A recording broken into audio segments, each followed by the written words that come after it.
Bismillahirrahmanirrahim. Assalamualaikum warahmatullahi wabarakatuh.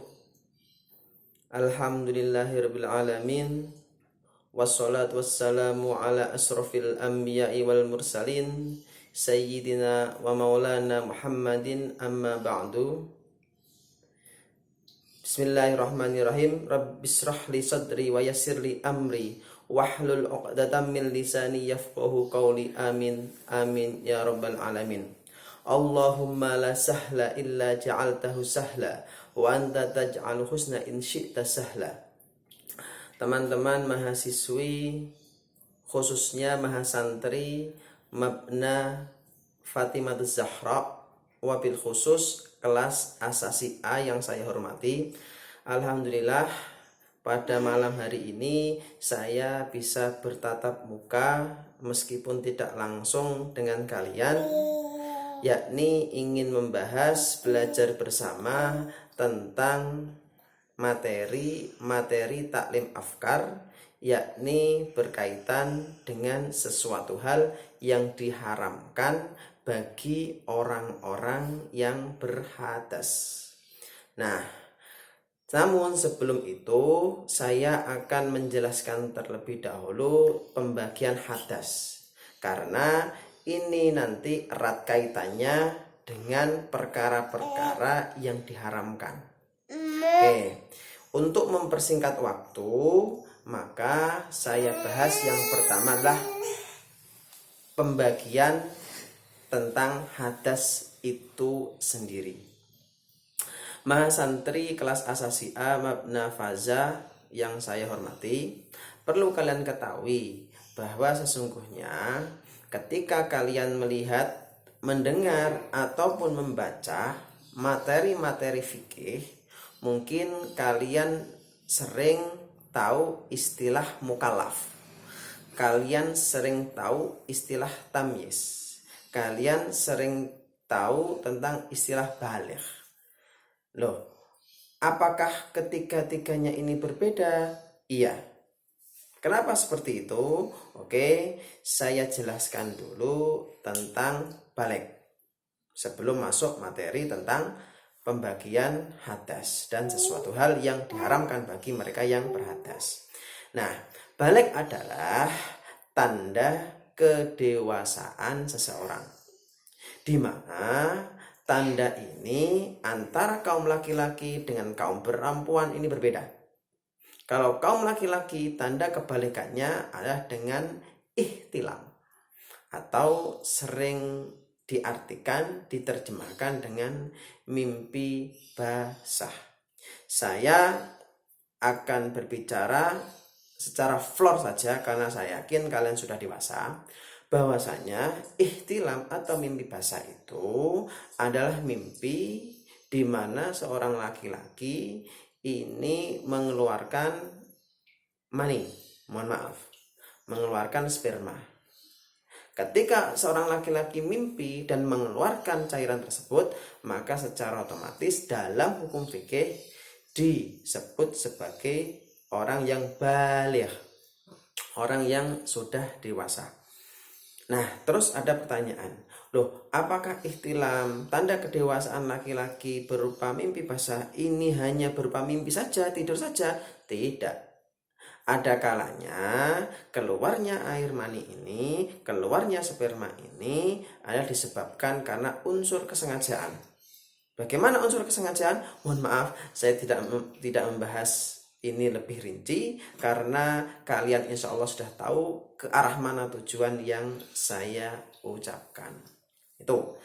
Yang kedua adalah tanda kedewasaan bagi seorang perempuan. Sama dengan laki-laki. Untuk perempuan, tanda kedewasannya adalah berupa haid, di mana masa dari atau umur perempuan tadi mengalami haid minimal adalah 9 tahun lebih sedikit. Atau ada ulama yang berpendapat pula 9 tahun kurang sedikit. Nah, terus apakah orang yang sudah baligh itu pasti sudah tamyiz? Oh, belum tentu. Loh, kenapa? Karena tamyiz itu adalah tanda kenormalan akal seseorang.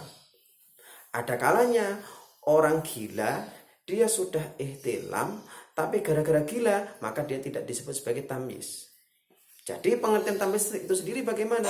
Yakni orang yang sudah bisa membedakan mana yang baik, mana yang buruk, mana yang patut untuk dilakukan, mana yang patut untuk ditinggalkan, mana yang harus dikerjakan dan mana yang harus ditinggalkan. Itu. Nah, terus ketika seseorang ini sudah balik, kemudian dia sudah tamyiz, maka urutan yang ketiga adalah mukallaf. Apa sih mukallaf itu? Mukallaf adalah orang yang sudah dibebani hukum syarak. Maksudnya ketika ada hukum syarak wajib, maka dia melakukannya, wajib melakukannya. Ketika dia meninggalkannya, dia berdosa. Inilah mukallaf. Contohnya apa perkara wajib? Contoh adalah ya ayyuhalladzina amanu kutiba alaikumusyamu kama kutiba alal ladzina min qablikum la'allakum tattaqun. Kalian sudah tahu bahwasanya puasa Ramadan ini wajib. Ketika seseorang sudah balik, seseorang sudah tamyiz, kok meninggalkan puasa tanpa sebab, tanpa ada alasan yang dibenarkan syarak, maka secara otomatis dia telah berdosa.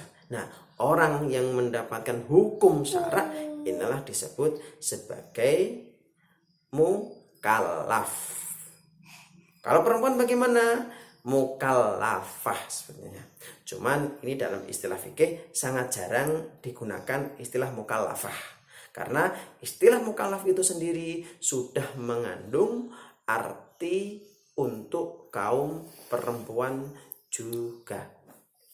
Mas santri kelas asasi A taklim afkar yang saya hormati, selanjutnya pembahasan utamanya pada malam hari ini adalah seperti yang saya katakan tadi, sesuatu hal yang diharamkan bagi orang-orang yang berhadas.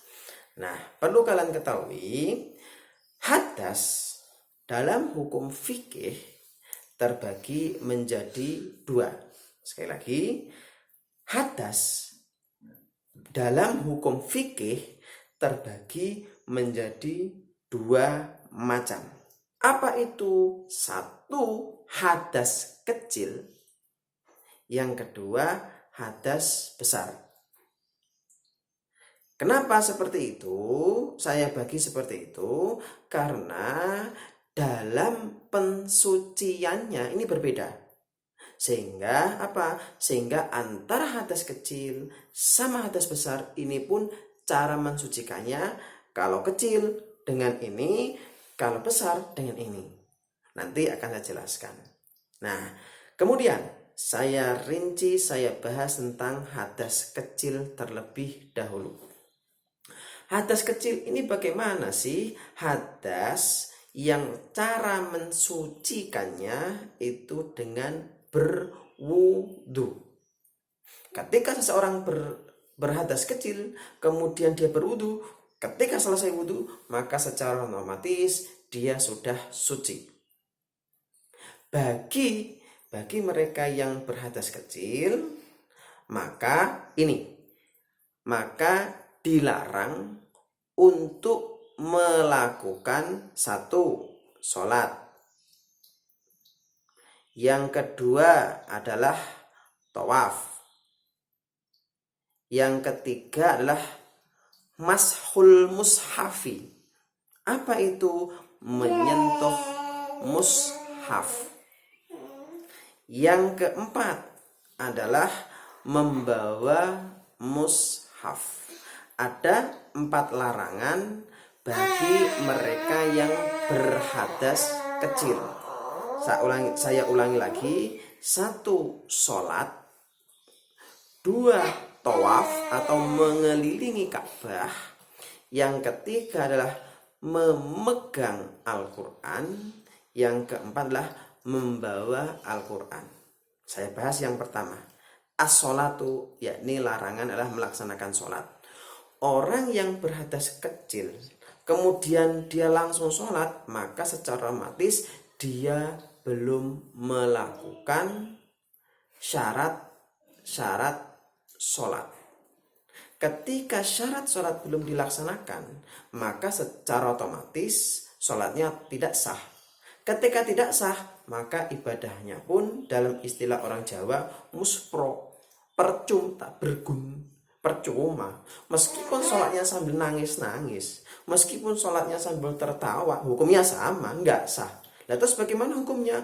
Wajib untuk mengulang kembali. Ada pertanyaan, loh apakah sholatnya ini hanya sholat wajibkah? Atau juga termasuk sholat sunnah dan sholat-sholat yang lain? Semua sholat, baik itu sholat fardu, baik itu sholat sunnah, baik itu sholat fardu kifayah, sholat jenazah, maka tetap tidak sah sholatnya manakala dalam kondisi hadas. Insya Allah kalian sudah tahu. Yang kedua adalah larangan bagi mereka yang berhadas kecil melakukan tawaf. Orang yang melakukan tawaf, baik itu tawaf wajib saat melaksanakan haji ataupun tawaf wajib saat melaksanakan umroh, harus dalam kondisi suci. Manakala dalam bertawaf itu dia sudah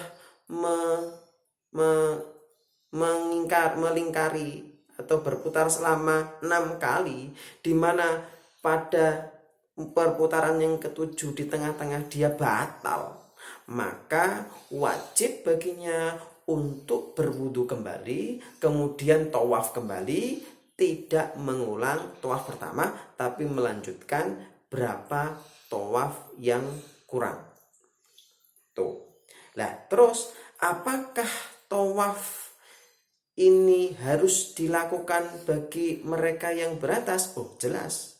Loh, kenapa? Tadi sudah saya katakan bahwa salah satu larangan orang yang berhadas kecil adalah melakukan tawaf.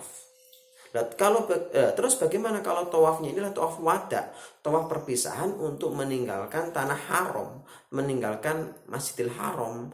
Khusus untuk tawaf wada tidak perlu bersuci. Ketika dia berhadas kecil tidak masalah. Karena apa? Karena tawaf wada itu tujuannya adalah tawaf perpisahan untuk meninggalkan kota Makkah Al-Mukarramah.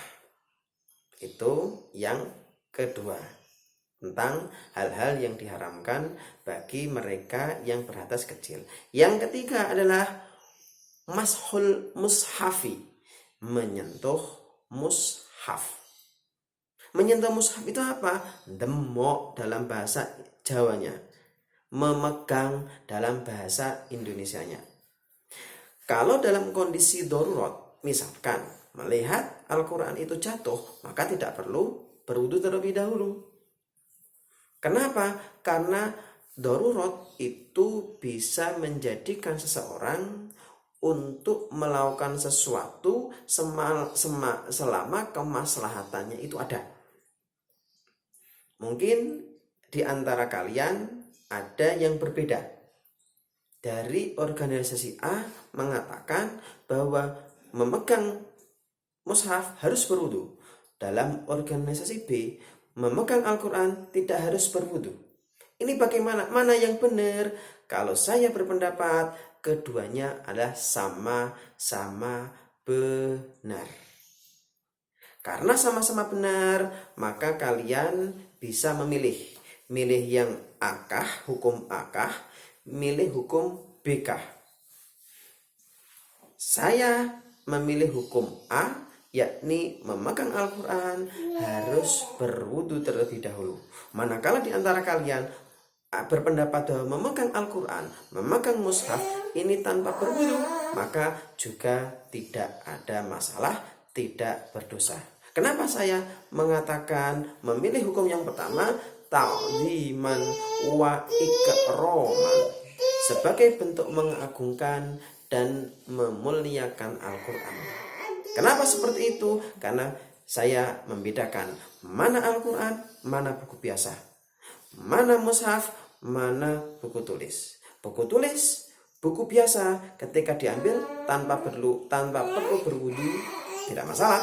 Al-Quran karena saya mengagungkan, lebih baik saya berwudu terlebih dahulu. Teman-teman mahasantri kelas Asasi A Taklim Al-Quran Mabna Fatimatul Zahra yang saya hormati, terakhir, hal-hal yang diharamkan bagi hadas kecil adalah hamluhu, membawa Al-Quran. Cara membawa Al-Quran, saran saya jangan dibawa sama seperti membawa buku-buku biasa. Tapi apa? Dengan cara dipegangkah, dengan diletakkan di dadakah Al-Quran tersebut, atau dibawa seperti biasa sekira tidak sejajar dengan surah, tidak sejajar dengan udel, tidak sejajar dengan pusar. Kenapa? Karena ketahuilah bahwa Al-Quran itu adalah kitab suci, di dalamnya mengandung ayat-ayat Al-Quran yang cara membacanya itu bisa mendatangkan pahala dan bisa menjadikan syafaat bagi mereka yang membacanya. Sehingga apa? Mau tidak mau, maka membawa Al-Quran pun harus berhati-hati, jangan sembrono, jangan sakar PDW. Biar apa? Biar kita ini termasuk golongan orang-orang yang mengagungkan Al-Quran. Saya tidak membahas secara panjang lebar tentang pembahasan materi-materi Al-Quran, karena materi Al-Quran itu sendiri dibahas pada taklim Al-Quran. Dah selesai. Saya ulangi kembali ringkasan untuk hal-hal yang diharamkan bagi mereka yang berhadas kecil adalah: satu adalah sholat, yang kedua adalah tawaf, yang ketiga menyentuh mushaf, yang keempat adalah membawa Al-Quran. Insya Allah kalian sudah tahu pembahasan ini, sehingga nanti ketika pada bagian evaluasi kalian menjawabnya secara benar. Kemudian pembahasan yang kedua adalah tentang hal-hal yang dilarang bagi mereka yang berhadas besar. Sebelum saya menuju ke arah sana, saya perlu berbicara terlebih dahulu bahwasanya hadas besar itu adalah sebuah hadas yang cara mensucikannya tidak cukup dengan berwudu saja, akan tapi harus dengan mandi besar. Contohnya bagaimana? Bahwa seseorang itu disebut sebagai orang yang berhadas besar. Satu adalah jika dia ini mimpi basah bagi kaum laki-laki. Kedua, jika dia ini selesai haid bagi kaum perempuan. Contoh untuk laki-laki dan perempuan secara bersamaan adalah ketika dia ini habis, mohon maaf, berhubungan. Makanya ketika orang-orang ini mengalami hal-hal tadi, mimpi basahkah, haidkah, berhubungankah, nifaskah, maka wajib untuk mandi besar. Loh, terus ada pertanyaan, apakah dalam mandi besar itu sama dengan berwudu, yakni ada niatnya? Iya. Niatnya kapankah itu? Niatnya adalah pada saat air mengenai kulit kepala atau bagian rambut. Pada saat air mengenai kulit kepala, berniatlah saya berniat untuk mandi besar, menghilangkan hadas besar fardu karena Allah Ta'ala. Ketika orang tersebut berniat seperti itu di dalam hati, maka secara otomatis dia sudah sah mandi besarnya. Kemudian untuk pembahasan sesuatu hal yang diharamkan bagi mereka yang berhadas besar ini jumlahnya sangat berbeda dengan larangan bagi mereka yang berhadas kecil. Untuk mereka yang berhadas besar, jumlah larangannya itu ada 6 macam. Apa 6 macam tersebut? 1. Sholat. Yang kedua adalah tawaf. Yang ketiga adalah menyentuh mushaf. Yang keempat membawa mushaf. Yang kelima adalah berdiam diri di masjid atau sering dikenal dengan istilah i'tikaf. Yang terakhir yang keenam adalah membaca Al-Quran. Nah, ketika kalian mengetahui bahwa keenam-enamnya ini adalah larangan untuk mereka yang berhadas besar, maka secara otomatis dia pun dilarang, haram melakukan 6 perkara tersebut. Asal muasal melakukan 6 perkara itu dapat pahala, tapi gara-gara dilanggar sebab dia ini masih hadas besar, maka menjadi berdosa. Contoh, membaca Al-Quran misalkan. Dalam hadis kan jelas, man qara'a harfan min kitabillahi falahu hasanatun walikulli hasanah arfu darajatin. La aqulu alif lam mim harfun walakinnal alifa harfun wal lama harfun wal mim harfun. Aku barang siapa membaca 1 huruf Al-Quran, maka baginya adalah 10 kebaikan. Walikulli hasanati bi asri amthaliha, bahwa setiap kebaikan Allah akan melipat gandakannya 10 kali lipat. Aku tidak mengatakan, sabda Nabi, alif lam mim 1 huruf, akan tetapi alif 1 huruf, lam 1 huruf, mim 1 huruf. Sudah 30 kebaikan. Itu jika dilakukan secara benar. Tapi jika dia melakukan baca Quran dalam kondisi junub, dalam kondisi hadas besar, maka dosalah dia. Bukannya pahala yang ia dapatkan, justru dosa. Nah, oleh karena itu bagi kalian mahasantri Mabna Fatimah Zahra kelas asasi A taklim afkar yang saya hormati, fahamilah